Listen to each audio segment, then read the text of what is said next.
Position yourself in your mind as a helper. You're there to help them, not to sell anything. That takes the pressure off of you, and it takes the pressure off of them. You're almost like a doctor of selling. Now, if you go to a doctor in Finland or anywhere in the world, doctors always follow a three-part process. If a doctor does not do this, it means that the doctor is not a good doctor. The first part of the process is what? When you go to a doctor, what's the first thing they do? They do an examination. You can imagine going to a doctor and you say, "Hello, doctor, I've got stomach pains." And the doctor says, "Okay, let's do some surgery." Or, "Okay, here's a prescription. Take these pills." You say, well, you can't do that. You have to examine me first.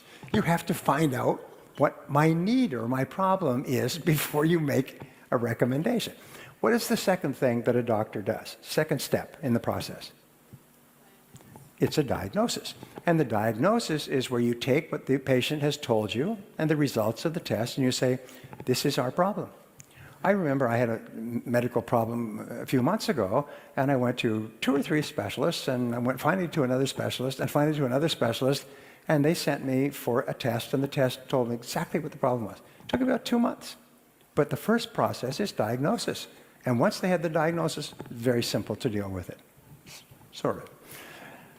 Anyway, the first part is the examination. The second part is the diagnosis. And then if the diagnosis is satisfactory and the patient agrees, then what is the third part?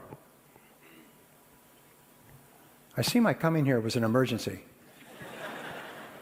The third part is the prescription, the course of treatment. In a sales conversation, the last thing that comes up is the prescription, the course of treatment, the recommendation to purchase the product or service.